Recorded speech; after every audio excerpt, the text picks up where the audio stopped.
నమస్తే, welcome to V2 news. ముందుగా headlines.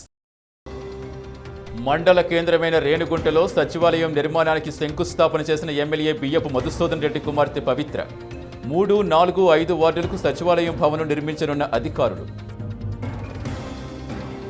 ద్విచక్ర వాహనాల దొంగలను పట్టుకున్న శ్రీకాళహస్తి 1 టౌన్ పోలీసులు. 20 లక్షల రూపాయలు విలువైన 13 ద్విచక్ర వాహనాలు స్వాధీనం.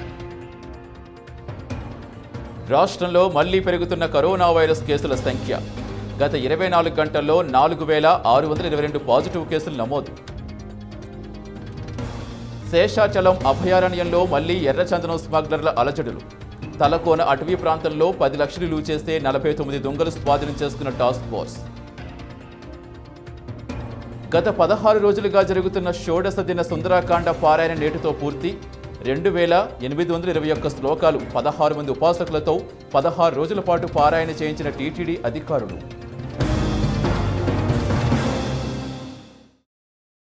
శ్రీకాళహస్తి పట్టణ ప్రజలు ప్లాస్టిక్ వాడకాన్ని పూర్తిగా నిషేధించాలని కమిషనర్ శ్రీనివాస్ కోరారు. ఈ రోజు ఆయన V2 న్యూస్తో మాట్లాడుతూ ప్లాస్టిక్ వల్ల ఎన్నో అనర్థాలు వస్తాయని, గుడ్డ సంచులు మాత్రమే వాడాలని సూచించారు. ప్లాస్టిక్ భూమిలో కలవడానికి 100 ఏళ్లు పడుతుండటంతో ప్రభుత్వం దాన్ని నిషేధించిందని, అందుకు ప్రజలు సహకరించాలని కోరారు కమిషనర్. క్యాన్సర్ లాంటి ప్రాణాంతక వ్యాధులు వస్తుండటంతో ప్లాస్టిక్పై పూర్తి స్థాయిలో నిషేధం ఉందని, ప్రజలు ప్రత్యామ్నాయ మార్గాలు చూసుకోవాలన్నారు. గుడ్డ సంచులతో పర్యావరణానికి ఎలాంటి హాని కలగదని తెలిపారు. ప్లాస్టిక్ వాడకం అనేది చాలా ఎక్కువగా జరుగుతుంది. 50 మైక్రాన్ల కంటే తక్కువ ఉండే ప్లాస్టిక్ వాడకాన్ని బ్యాన్ చేయడం జరిగింది. ఇప్పటికే అనేక సార్లు ప్రతి పురపాలక సంఘంలోనూ మనం ప్రతి ఒక్క వెండార్కి, షాపుల వాళ్ళకి అనేక హెచ్చరికలు, మరి అనేక నోటీసులు, అనేక అపరాధ రుసుములు కూడా విధించడం జరిగింది. అయినా కూడా ఇంకా వారు ఆ యొక్క ప్లాస్టిక్ను ప్రోత్సహిస్తున్నారు, ప్లాస్టిక్ వాడకాన్ని. కాబట్టి వాటి వల్ల పర్యావరణానికి ఎంత హాని జరుగుతుంది అనేది అందరికీ తెలిసిన విషయం. ఒక ప్లాస్టిక్ క్యారీ బ్యాగ్ భూమిలో కరగటానికి 400 సంవత్సరాలు పడుతుంది. దానివల్ల ఎకో సిస్టమ్ దెబ్బతింటుంది. కాబట్టి అందరూ కూడా ఈ ప్లాస్టిక్ 50 మైక్రాన్ల కంటే తక్కువది దుకాణదారులు కానీ, తోపుడు బండ్ల వాళ్ళు కానీ ఎవరైనా సరే వాటిని అమ్మకూడదు. మరియు వినియోగదారులు కూడా వాటిని ప్రజలు కూడా వినియోగించకూడదని కోరుకుంటున్నాము. శ్రీకాళహస్తి పట్టణంలో 7 వార్డు వాలంటీర్ పోస్టులకు ఈరోజు మున్సిపల్ ఆఫీసులో ఇంటర్వ్యూలు జరిగాయి. కమిషనర్ శ్రీనివాస్ వాలంటీర్ పోస్టులకు దరఖాస్తు చేసుకున్న అభ్యర్థులకు ఇంటర్వ్యూలు నిర్వహించారు. శ్రీకాళహస్తి పట్టణంలో వార్డు వాలంటీర్ పోస్టులు కొన్ని ఖాళీ అయ్యాయి. కమిషనర్ ఇటీవలే దరఖాస్తులు ఆహ్వానించారు. 7 వార్డు వాలంటీర్ పోస్టులకు నోటిఫికేషన్ ఇవ్వగా మొత్తం 21 మంది దరఖాస్తు చేసుకున్నారు. ఈ రోజు జరిగిన ఇంటర్వ్యూలకు 13 మంది హాజరయ్యారు. వారిని కమిషనర్ శ్రీనివాస్ ఇంటర్వ్యూ చేయడం జరిగింది. ప్రభుత్వం ప్రతిష్టాత్మకంగా సచివాలయం వ్యవస్థను ఏర్పాటు చేసిందని, 540 రకాల సేవలు ప్రజలకు అందుతున్నాయని తెలిపారు. అన్ని వివరాలు పరిశీలించి వాలంటీర్లను ఎంపిక చేస్తామన్నారు. ప్రజలందరూ కూడా ఈ సచివాలయ వ్యవస్థని సరిగ్గా ఉపయోగించుకొని ఏవైనా ఏ సర్టిఫికెట్స్ కావాలన్నా సచివాలయం ద్వారా కూడా అప్లై చేసుకోవచ్చు. మొత్తం 542 సర్వీసెస్ సచివాలయం ద్వారా మనకు స్టేట్ గవర్నమెంట్ కలిగించింది. కాబట్టి ఈ సచివాలయ వ్యవస్థ ద్వారా బర్త్ సర్టిఫికెట్లు కానీ మున్సిపాలిటీకి సంబంధించినవన్నీ కూడా సచివాలయ వ్యవస్థ ద్వారానే మేము పరిష్కరించడానికి వితిన్ ది టైం లిమిట్, అంటే ఆ యొక్క దానికి స్పెసిఫిక్ టైం లిమిట్ లోపల మనం వాటిని అన్నింటినీ కూడా పరిష్కరించడానికి ఆస్కారం ఉంటుంది. ఈ రోజు మండల కేంద్రమైన రేణుగుంటలో సచివాలయం భవనానికి శంకుస్థాపన కార్యక్రమం జరిగింది. శ్రీకాళహస్తి ఎమ్మెల్యే బియ్యపు మధుసూదన్ రెడ్డి కుమార్తె పవిత్ర ఈ కార్యక్రమానికి ముఖ్య అతిథిగా హాజరయ్యారు. 1.50 కోట్ల రూపాయలతో భవనం నిర్మించనున్నారు. మండల కేంద్రమైన రేణుగుంటలో 3, 4, 5 వార్డులకు సంబంధించిన సచివాలయ భవన నిర్మాణానికి ఈరోజు భూమి పూజ జరిగింది. ఎమ్మెల్యే మధుసూదన్ రెడ్డి కుమార్తె పవిత్ర పూజ చేసి భవన నిర్మాణ పనులు ప్రారంభించారు. 1.50 కోట్ల రూపాయలతో ఈ భవనం నిర్మించనున్నారు. సీఎం జగన్ ప్రతిష్టాత్మకంగా సచివాలయం వ్యవస్థ ప్రారంభించారని, ప్రజలకు అందుబాటులో ఉందని తెలిపారు. సిబ్బందికి సరైన వసతులు కల్పించేందుకు భవన నిర్మాణం ఎంతో అవసరమన్నారు. ఈ కార్యక్రమంలో మండల అధికారులు, వైసీపీ నాయకులు, కార్యకర్తలు పాల్గొన్నారు. చిత్తూరు, నెల్లూరు జిల్లాలతో పాటు తమిళనాడులో ద్విచక్ర వాహనాలు దొంగిలించే ముఠాను శ్రీకాళహస్తి 1 టౌన్ పోలీసులు పట్టుకున్నారు. వారి నుంచి 20 లక్షల రూపాయలు విలువ చేస్తే ద్విచక్ర వాహనాలు స్వాధీనం చేసుకున్నారు. 3 నిందితులను అరెస్ట్ చేయగా మరొకరి కోసం గాలిస్తున్నారు. శ్రీకాళహస్తి, తిరుపతి, నెల్లూరు నగరాల్లోనే కాకుండా తమిళనాడు రాష్ట్రంలో కూడా ద్విచక్ర వాహనాలు దొంగిలించే ముఠాను ఈరోజు అరెస్ట్ చేసినట్టుగా స్థానిక డీఎస్పీ నాగసుబ్బన్న తెలిపారు. ఈ రోజు ఆయన 1 టౌన్ పోలీస్ స్టేషన్లో విలేకరులతో మాట్లాడుతూ శ్రీకాళహస్తి పట్టణంలో ఇటీవలే 2 ద్విచక్ర వాహనాలు చోరీకి గురయ్యాయని తెలిపారు. వివరాలు సేకరించగా 4 యువకులు ముఠాగా ఏర్పడి దొంగతనాలకు పాల్పడుతున్నట్టుగా గుర్తించామన్నారు. ఈ రోజు శ్రీకాళహస్తి పట్టణంలో వాహనాలు తనిఖీ చేస్తుండగా 2 వాహనాల్లో 3 యువకులు తప్పించుకుని వెళుతుండగా అదుపులోకి తీసుకుని ప్రశ్నించామన్నారు. శ్రీకాళహస్తి నుంచే కాకుండా తిరుపతి, నెల్లూరు నగరాలతో పాటు తమిళనాడులో కూడా మొత్తం 15 ద్విచక్ర వాహనాలు దొంగతనం చేసినట్టుగా అంగీకరించారని తెలిపారు. వారిని అదుపులోకి తీసుకుని 13 వాహనాలు స్వాధీనం చేసుకున్నామని, యువరాజు అనే మరో నిందితుడి కోసం గాలిస్తున్నామని తెలిపారు. అరెస్ట్ అయిన నిందితుల్లో విజయ్ కుమార్, నెల్లూరు జిల్లా సూలూరుపేట మండలం కొండూరు చావిడి వీధికి చెందిన భాస్కర్లు నిందితులని తెలిపారు. చెడు వ్యసనాలకు బానిసగా మారి ద్విచక్ర వాహనాలు దొంగతనం చేస్తూ జలసాలకు అలవాటు పడ్డారని తెలిపారు. వాహనాల దొంగలు అరెస్ట్ చేసినందుకు డీఎస్పీ సిఐ నాగార్జున రెడ్డిని, ఎస్ఐ సంజీవ్ కుమార్ను, సిబ్బందిని అభినందించారు. ఏపీ సీట్స్ దగ్గర వాహనాలు తనిఖీ జరుగుతుండగా కొంత వెహికల్ మంది 2 మోటార్ వాహనాల్లో వీళ్ళను ఆపుతుండగా వీళ్ళు ఆ మోటార్ సైకిల్ వదిలేసి పారిపోవడం జరిగింది. వాళ్ళని వెంబడే మా సిబ్బంది, ఇన్స్పెక్టర్ గారు, ఎస్ఐ గారు, వాళ్ళ సిబ్బంది అంతా కలిసి వాళ్ళను వెంబడించి పట్టుకోవడం జరిగింది. విజయ్ కుమార్, వయసు 19 సంవత్సరాలు, పొట్టి శ్రీరాములు, నెల్లూరు జిల్లా సూలూరుపేట మండలము. ఇంకోటి కయ్యూరు శశికిరణ్, వయస్సు 19 సంవత్సరాలు, ఇతను శ్రీకాళహస్తి టౌన్, చిత్తూరు జిల్లా. పులివర్తి భాస్కర్, అతని వయసు 22 సంవత్సరాలు, ఇతను కూడా శ్రీకాళహస్తి టౌన్. వీళ్ళతో పాటు ఇంకొక వ్యక్తి కూడా యువరాజ్ అనే వ్యక్తి అతను దొరకకుండా పారిపోయినాడు. అతని గురించి వెతకడానికి కొన్ని టీములు ఏర్పాటు చేశాము. శ్రీకాళహస్తి మండలం దొమ్మరపాలెం గ్రామం వద్ద ఈరోజు రోడ్డు ప్రమాదం జరిగింది. ట్రాక్టర్, రోటావేటర్ ఒక ద్విచక్ర వాహనాన్ని ఢీకొనడంతో ఒక వ్యక్తికి తీవ్ర గాయాలయ్యాయి. అతడిని శ్రీకాళహస్తి ఏరియా ఆసుపత్రికి తరలించారు. శ్రీకాళహస్తి మండలం దొమ్మరపాలెం గ్రామం వద్ద ఈ రోజు జరిగిన రోడ్డు ప్రమాదంలో ఓ వ్యక్తికి తీవ్ర గాయాలయ్యాయి. తొట్టెంబేడు మండలం గొట్టిపూడి గ్రామానికి చెందిన సుబ్రహ్మణ్యం ట్రాక్టర్తో శ్రీకాళహస్తి పట్టణానికి వస్తుండగా ఎదురుగా వచ్చిన మోటార్ సైకిల్ను ఢీకొంది. ఈ సందర్భంగా మోటార్ సైకిల్ నడుపుతున్న తొట్టెంబేడు మండలం కొత్త కండ్రిగ గ్రామానికి చెందిన వీరస్వామి కాళ్ళకి తీవ్ర గాయాలయ్యాయి. ప్రమాదం జరిగిన వెంటనే స్థానికులు స్పందించి గాయపడ్డ వీరస్వామికి ప్రథమ చికిత్స చేశారు. ఆ తర్వాత 108 వాహనంలో ఏరియా ఆసుపత్రికి తరలించారు. ట్రాక్టర్, రోటావేటర్ వేగంగా రావడంతో ఈ ప్రమాదం జరిగినట్టుగా స్థానికులు అంటున్నారు. స్వర్ణముఖి నదికి మళ్లీ జలకళ సంతరించుకుంది. 15 రోజుల క్రితం ఎగువ ప్రాంతంలో కురుస్తున్న వర్షాలకు నదికి కొంతమేరకు నీరు వచ్చింది. 3 రోజుల క్రితం జిల్లా వ్యాప్తంగా భారీ వర్షం కురవడంతో తిరిగి నీళ్లు చేరుతున్నాయి. శ్రీకాళహస్తి ప్రాంతంలో భారీ వర్షాలు కురవకపోయినా ఎగువ ప్రాంతంలో కురుస్తున్న వర్షాలకు స్వర్ణముఖి నదికి నీరొస్తోంది. చంద్రగిరి, తిరుపతి, తిరుమల ప్రాంతాల్లో కురుస్తున్న వర్షాల వల్ల నదికి నీరు చేరుతోంది. శ్రీకాళహస్తిలోనే కాకుండా 3 రోజుల క్రితం పలు ప్రాంతాల్లో భారీ వర్షం కురిసింది. ఈ సందర్భంగా నదికి మరింతగా నీరొచ్చింది. నదిపై నిర్మించిన ఆనకట్టుకు నిండుగా నీళ్లు చేరాయి. శ్రీకాళహస్తి పట్టణంలో పలు సమస్యలపై మున్సిపల్ కమిషనర్ శ్రీనివాస్ స్పందిస్తున్నారు. ప్రజలు ఎదుర్కొంటున్న సమస్యలు ఎప్పటికప్పుడు పరిష్కారం చేయడానికి తన వంతు ప్రయత్నాలు చేస్తున్నారు కమిషనర్. శ్రీకాళహస్తి పట్టణంలో కరోనా వైరస్తో పాటు కుక్కలు, దోమలు, పందుల బెడద కూడా ఎక్కువగా ఉంది. పట్టణంలో ఎన్టీఆర్ నగర్లో పందుల పెంపకందారులు ఉన్నారు. పట్టణంలో పలు ప్రాంతాల్లో పందులు సంచరిస్తున్నాయి. వీటితో అనేక రకాల అంటువ్యాధులు వస్తున్నాయని ప్రజలు ఆందోళన చెందుతున్నా అధికారులు ఇప్పటివరకు పట్టించుకోలేదు. అయితే నూతనంగా బాధ్యతలు చేపట్టిన కమిషనర్ శ్రీనివాస్ పందుల సమస్యపై దృష్టి పెట్టారు. పెంపకందారులతో సమావేశం ఏర్పాటు చేసి పట్టణానికి 3 కిలోమీటర్ల దూరంలో ఉండాలని ఆదేశించారు. లేకుంటే చట్టపరమైన చర్యలు తీసుకుంటామని హెచ్చరించారు. అదేవిధంగా కుక్కల సంఖ్య పెరగకుండా కుటుంబ నియంత్రణ ఆపరేషన్లు చేస్తామని తెలిపారు. దోమల నివారణకు కూడా చర్యలు తీసుకుంటామన్నారు కమిషనర్.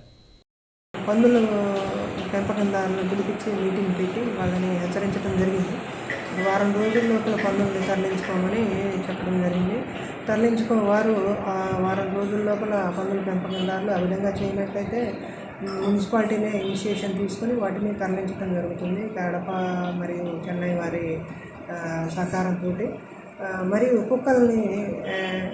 కుక్కలు అనేవి మన సుప్రీంకోర్టు ఆర్డర్ ప్రకారం వాటిని వధించడానికి వీలు లేదు. వాటిని పట్టి దూరంగా వదిలేయడానికి చర్యలు తీసుకుంటున్నాం. మరియు మన గవర్నమెంట్ వారి ఆదేశాల ప్రకారం వాటికి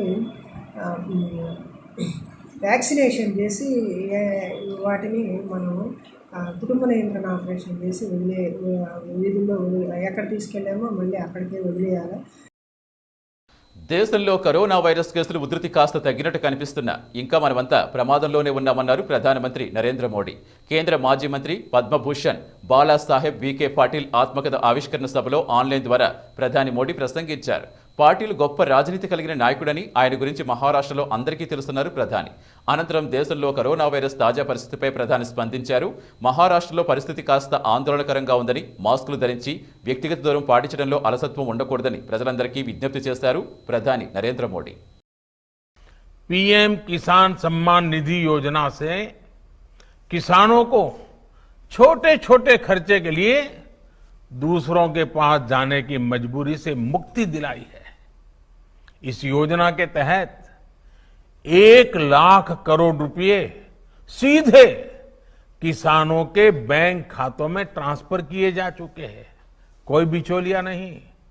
इतना ही नहीं, cold chains, mega food parks और एग्रो प्रोसेसिंग इंफ्रास्ट्रक्चर पर भी अभूतपूर्व काम हुआ है।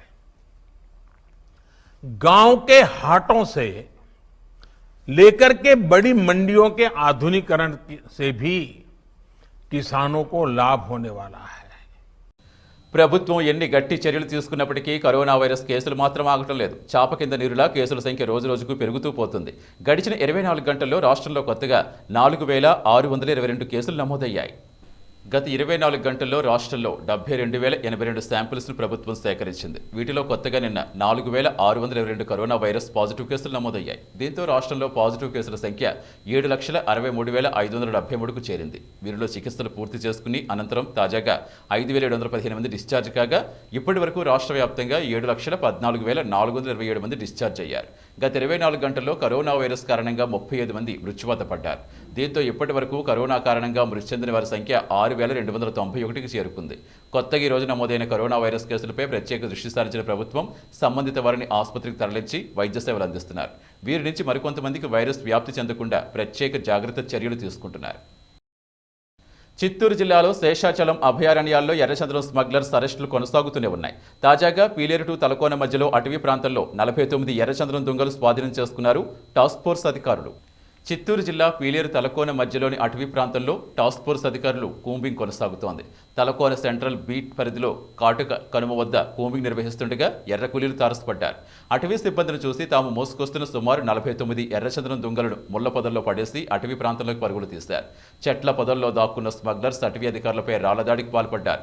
దీంతో ఆత్మరక్షణార్థం అటవీ శాఖ అధికారులు గాలిలోకి 2 రౌండ్లు కాల్పులు జరుపుగా ఎర్ర కూలీలు దట్టమైన శేషాచలం అభయారణ్యంలోకి పారిపోయారు. అనంతరం 1625 కేజీల బరువు ఉన్న 49 ఎర్రచందనం దొంగలు స్వాధీనం చేసుకుని వీటి విలువ 10 లక్షల రూపాయలుగా ఉంటుందని నిర్ధారించారు. ఈ మేరకు కేసు నమోదు చేసి దర్యాప్తు చేస్తున్నారు. అడవిలోకి పారిపోయిన స్మగ్లర్స్ కోసం గాలింపు చర్యలు ముమ్మరం చేశారు అధికారులు.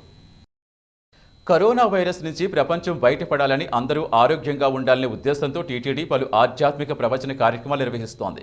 దీనిలో భాగంగా ఇప్పటికే యోగ వాశిష్టం పేరుతో పలు కార్యక్రమాలు చేపట్టిన టీటీడీ గత నెల 29న షోడశ దిన సుందరాకాండ పారాయణ కార్యక్రమం ప్రారంభించింది. గత 16 రోజులుగా అత్యంత భక్తి శ్రద్ధలతో జరిగిన ఈ కార్యక్రమం నేటితో ముగిసింది. గత నెలలో ప్రారంభమైన షోడశ దిన సుందరాకాండ దీక్ష పారాయణ నేటితో ముగిసింది. కరోనా వైరస్ కేసులు ప్రారంభమైనప్పటి నుంచి టీటీడీ అధికారులు శ్రీవారి ఆలయం నాద నీరాజనం మండపం వేదికలుగా వివిధ మంత్ర పారాయణ చేయిస్తున్నారు. ఈ నేపథ్యంలో యోగ వాశిష్టం పేరుతో గతంలో టీటీడీ ప్రత్యేక కార్యక్రమాలు చేపట్టింది. ఈ కార్యక్రమం ముగిశాక సుందరాకాండ పారాయణ ప్రారంభించారు. లోక సంక్షేమం కోసం కరోనా వ్యాధిని అరికట్టాలని శ్రీవారిని ప్రార్థిస్తూ టీటీడీ షోడశ దిన సుందరాకాండ దీక్షను సెప్టెంబర్ 29వ తేదీన ప్రారంభించింది. సుందరాకాండలో మొత్తం 68 సర్గల్లో 2821 శ్లోకాలను 16 మంది ఉపాసకులు 16 రోజుల పాటు దీక్షా శ్రద్ధలతో పారాయణం చేశారు. ప్రపంచవ్యాప్తంగా ఉన్న శ్రీవారి భక్తుల కోసం ప్రతిరోజు ఉదయం 9 నుంచి 1 గంట పాటు ఈ కార్యక్రమం ఎస్వీబీసీ ప్రత్యక్ష ప్రసారం చేస్తోంది. వసంత మండపంలో శ్లోక పారాయణంతో పాటుగా ధర్మగిరి వేద పాఠశాలలో మరో 16 మంది ఉపాసకులు 16 రోజుల పాటు జప హోమ కార్యక్రమాలు నిర్వహిస్తున్నారు. ఈ కార్యక్రమాలన్నీ నేటితో ముగిశాయి. కరోనా వైరస్ మహమ్మారి మారుమూల గ్రామాల్లో తన ఉనికిని చాటుకుంది. అసలే నిరక్షరాస్యత, వెనుకబాటుతనం కారణంగా మూఢనమ్మకాలు పాటించే గ్రామాలలో ఈ వైరస్ మరింతగా భయపెడుతుంది. దీంతో అంటురోగాలు ప్రబలినప్పుడు పూర్వీకులు పాటించిన దశాబ్దాల కాలం నాటి వింత ఆచారాలు తిరిగి గ్రామాల్లో అమలు చేస్తున్నారు. చైనాలో పుట్టిన కరోనా వైరస్ ప్రపంచం మొత్తాన్ని అతలాకుతలం చేసింది. గత 6 నెలల పాటు ఈ వైరస్ ఉధృతి చాప కింద నీరులా వ్యాపిస్తోంది. ఈ వైరస్ దాటికి మారుమూల పల్లెటూరు నుంచి పట్టణాల వరకు అందరూ ఆందోళన చెందారు. గ్రామాల్లో అయితే ఇప్పటికీ వైరస్ అంటే హడలిపోతున్నారు.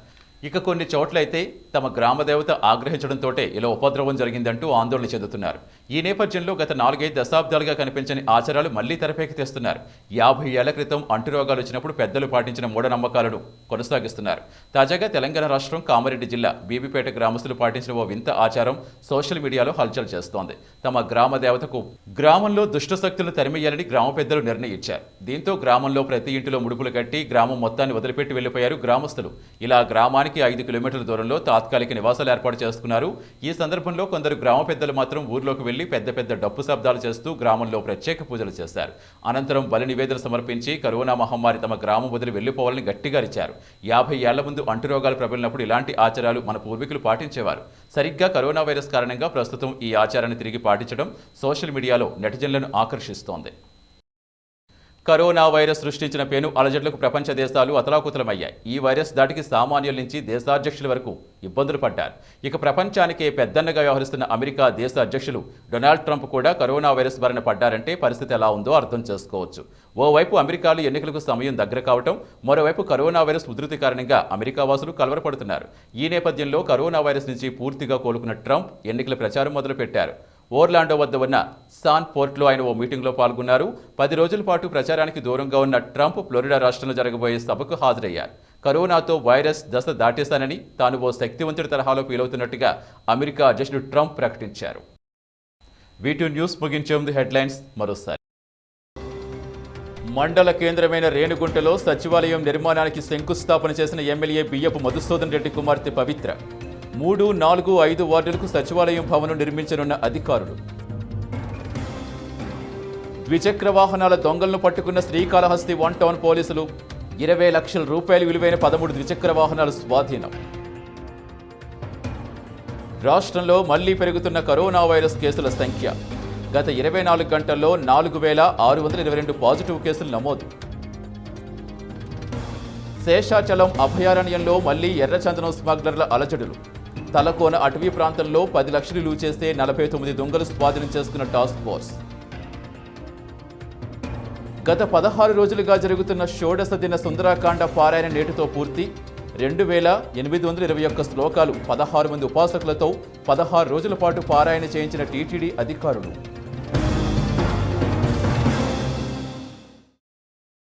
ఇవి వీటూ న్యూస్ అప్డేట్స్. తిరిగి ప్రసారమయ్యే వీటూ న్యూస్లో మళ్ళీ కలుద్దాం. అంతవరకు సెలవు. నమస్తే.